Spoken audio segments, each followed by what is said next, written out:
the Neil Haley Show and Doc Tales. I'm excited about the host of Doc Tales, Rural Doc Alan Lindeman. Doc, what's going on, man? How are you?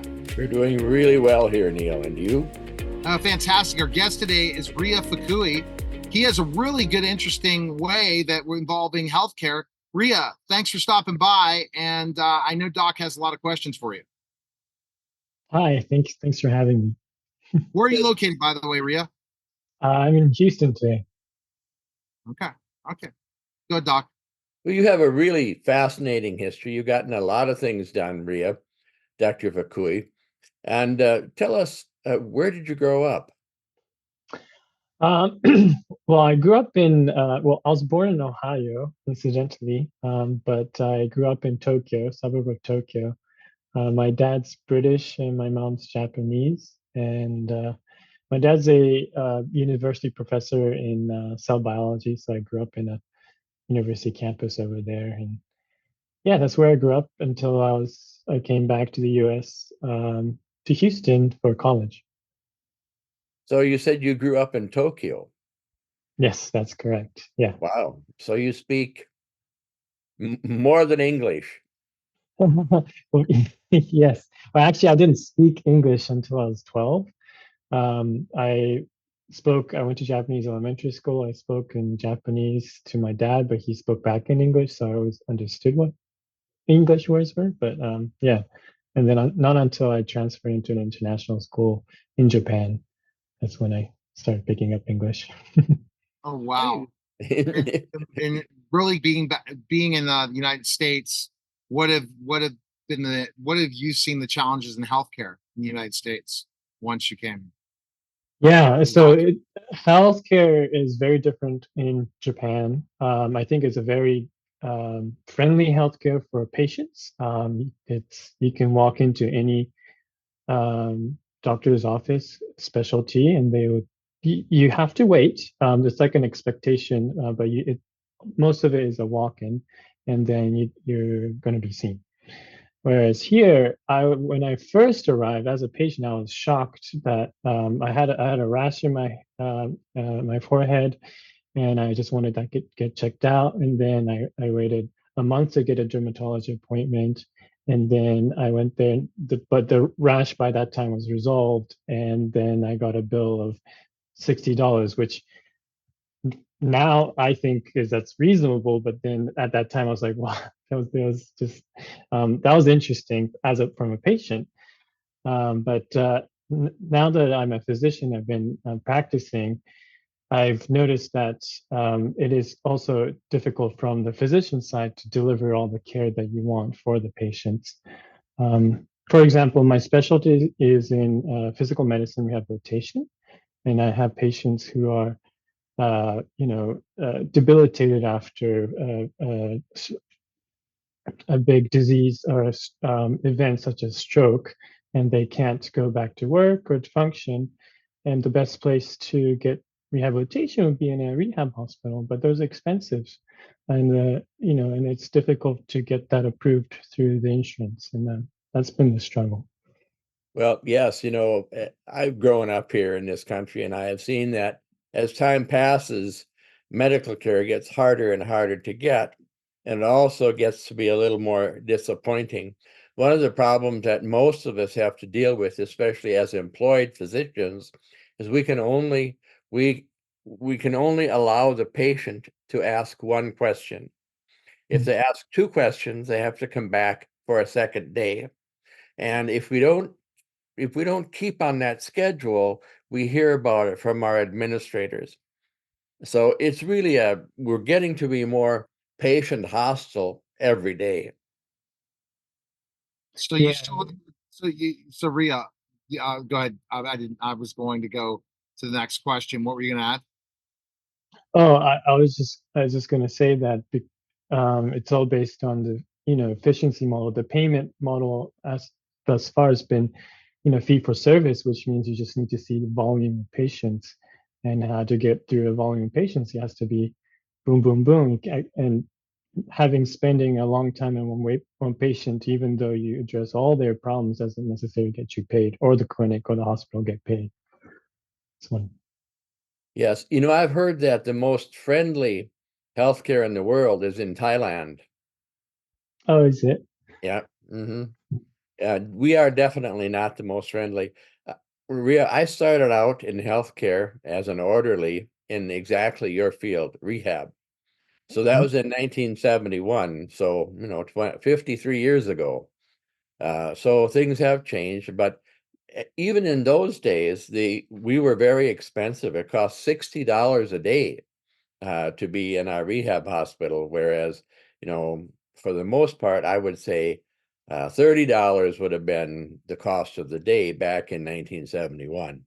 Mhm. But still, $60 a day today would be unheard of. Right. So you've Wow. done a So lot of things. You're interested in robotics. Yes, yes.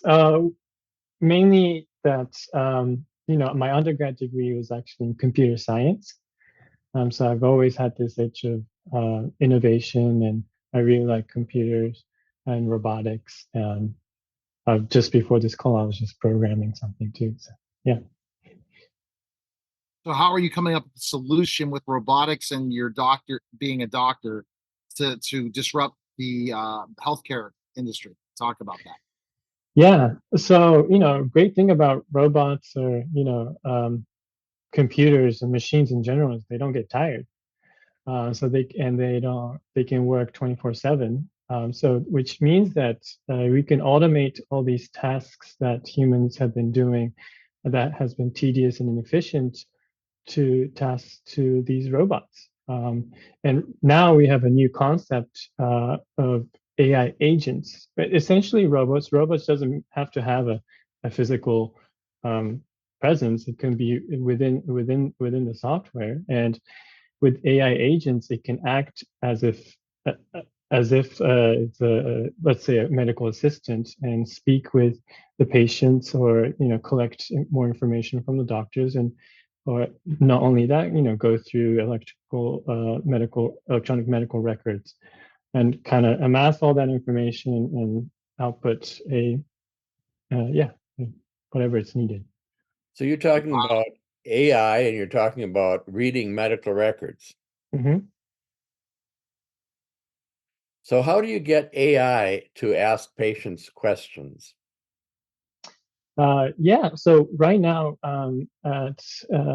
so I've recently founded a company called Cosine, and one of the features for that is that we have an AI agent that can voice speak with the patient, and depending on the patient's response, it comes up with a follow-up question.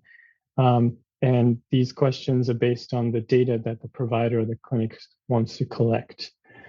And in the future, we imagine it to be that these agents would decide what information is lacking, and then it would go ahead and maybe call the patient or text the patient, and we just need an interface to interact with the patient, and then the AI could take it from there.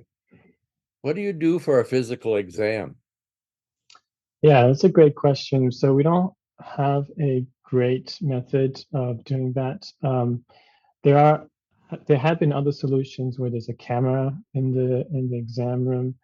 There are a number of issues with that. One, privacy, and people don't want to be recorded in the camera, but also there's always going to be a lack of information just from the imagery, right? So if you're doing a physical exam, listening to the heart or the lungs, the images aren't going to detect that. So right now, the only way around it would be for the physician to verbalize or make a note out of it. But I think in the future, these AIs could be embedded in various different sensors and devices, and all those metrics can be combined into a single source of information. So Wow.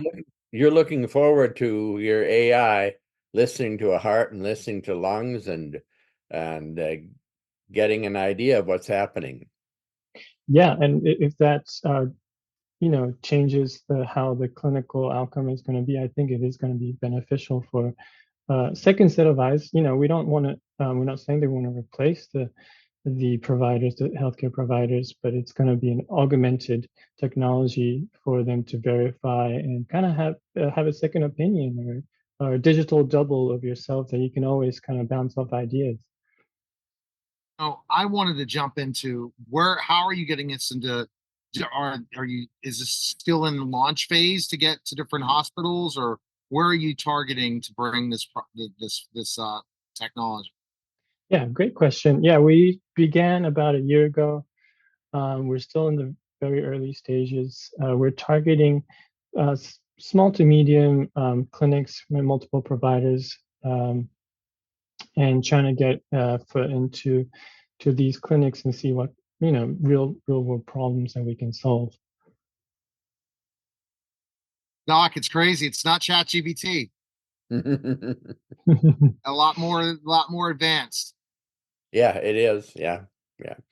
Well, we've been hearing for a long time that AI does a better job of reading x-rays than doctors do. So, I don't know where all this is going.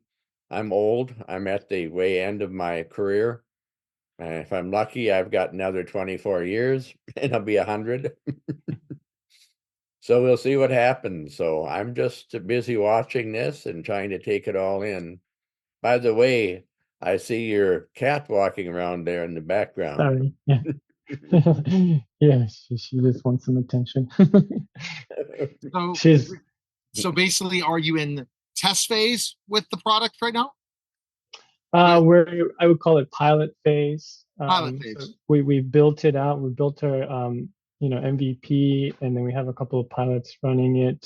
And yeah, from here, it's hopefully we can move on to growth phase. It's Hoping the just next year. intriguing. So, kind of give me a case scenario. Somebody in a clinic is going to interact with an AI bot. What would happen? Go really step by step. Yeah, so before the visit, the patient would get a link to talk to the AI, and the AI would gather information, like a basic history that any MA would take, and that information will be relayed to the providers and get a better idea of what's been happening to the patient, what they're here for. And once in the room, they would record the conversation between during the visit. Hopefully, they would verbalize a little bit more than usual, because there's always there's a uncertain cues, or nonverbal cues that happen during a visit. But yeah, so the AI would listen into that and initially drafts a clinical note based on that conversation and the history that's taken. And then we have agents that would look over that note, compare that, and look at for example, CMS guidelines on what the medical necessity for that note should be. For example, if the visit consisted of scheduling for a procedure, it's going to check whether the information or the note substantiates the medical necessity for that procedure. And we would verify that. And if we find that there's information that's lacking, we would then deploy the agent to the patient to collect more information, or the provider to ask if this is what they meant, if there was more information available. And then we would verify that this is good to go, and that's sort of what we have today. It's very intriguing, very, very, because the conversation happens before the nurse or nurse practitioner, right? And they're gathering that data, so they don't have to ask all those specific questions. And AI is going to ask right specific questions compared to a doctor that has to come up with all that information, or a nurse in seconds and have to search while they'll spit out the information. Very interested. I think Doc wants to definitely interact with that bot. But where can we find information on Riya about this? And I'm sure you're looking at seed fund money after the pilot's over, and I'm definitely want to help you find investors. So I'm all in on this, man. It's exciting technology. Thank you so much. Yeah. Thank you. Where can we find info? Yeah, please visit our website. It's www.co-sign.ai. It's co-sign.ai. You can also shoot me an email. It's riya@co-sign.ai. All right. Thanks again, Riya. Appreciate it. Yeah, thank you so much for All right, time. that was a special episode of the Neil Haley Show and Doc Tales, guys. Take care.